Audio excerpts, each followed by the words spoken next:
বাংলাদেশের রাজনীতির এক অপ্রতিরোধ্য নাম খালেদা জিয়া, যিনি তার আপসহীন মনোভাবের কারণে বাংলাদেশে এক বিশেষ জায়গা অধিকার করে আছেন। আজকের ভিডিওতে আমরা জানব কিভাবে খালেদা জিয়া বাংলাদেশের রাজনীতিতে একজন শক্তিশালী নেত্রী হয়ে উঠলেন এবং কিভাবে তার সিদ্ধান্তগুলো ইতিহাসে জায়গা করে নিয়েছে।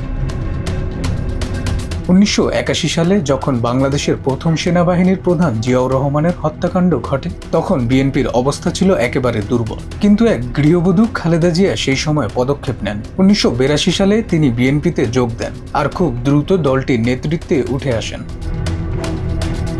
খালেদা জিয়া বিএনপির ভাইস চেয়ারম্যান হিসেবে নির্বাচিত হন 1983 সালে এবং 1984 সালে দলের চেয়ারম্যান হিসেবে দায়িত্ব গ্রহণ করেন। তারপর তার নেতৃত্বে দলটি পুনরায় শক্তিশালী হয়ে ওঠে এবং রাজনীতির মাঠে শক্ত অবস্থান তৈরি করে।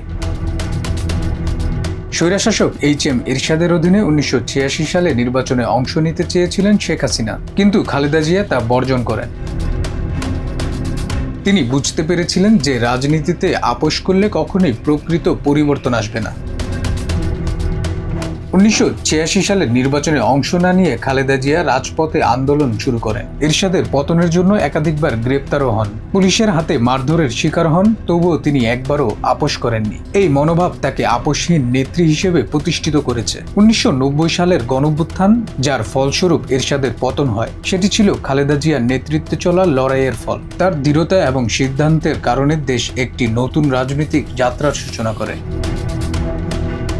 1991 সালে দেশের প্রথম নারী প্রধানমন্ত্রী হিসেবে খালেদা জিয়া ক্ষমতায় আসেন। তবে তার রাজনৈতিক জীবনে একাধিক চ্যালেঞ্জ ছিল। রাজনৈতিক নিপীড়ন, কারাবরণ, এসবের মধ্য দিয়েও তিনি তার মনোভাব পরিবর্তন করেননি। 2007 সালের 1/11 পরিস্থিতিতে তত্ত্বাবধায়ক সরকারের সময় খালেদা জিয়াকে গ্রেপ্তার করা হয়। দুর্নীতির অভিযোগে তাকে কারাগারে পাঠানো হয়। তবে তিনি কখনো একে তার রাজনৈতিক জীবন থেকে সরাতে দেয়নি। খালেদা জিয়া তার শাস্তি মেনে না নিয়ে রাজনীতি করতে থাকেন। 2018 সালে দুর্নীতির মামলায় তাকে 5 বছরের কারাদণ্ড দেওয়া হলেও তিনি তার রাজনৈতিক উদ্দেশ্য থেকে পিছপা হননি। 2014 সালে শেখ হাসিনার অধীনে সুষ্ঠু নির্বাচন সম্ভব নয় বলে খালেদা জিয়া সেই নির্বাচনে অংশগ্রহণই করেননি। তিনি দৃঢ়ভাবে বলেছিলেন, আমি সরকারের বৈধতা দিতে রাজি নই। তার এই আপোষহীন মনোভাব তাকে রাজনৈতিক ইতিহাসে এক শক্তিশালী জায়গায় বসিয়েছে। 40 বছরেরও বেশি সময় ধরে খালেদা জিয়া বাংলাদেশের রাজনীতিতে এক অনন্য রোল মডেল হয়ে উঠেছেন। তার জীবনের গল্প প্রমাণ করে যে কখনো কখনো আপোষের বদলে কঠোর লড়াইয়ের পথই শ্রেষ্ঠ। তিনি প্রমাণ করেছেন রাজনীতিতে কখনো কখনো আপোষের মাধ্যমে নয়, দৃঢ়তা এবং একাগ্রতা দিয়েই জয়ী হয়। Ibrahim Walid, Bangla affairs news desk.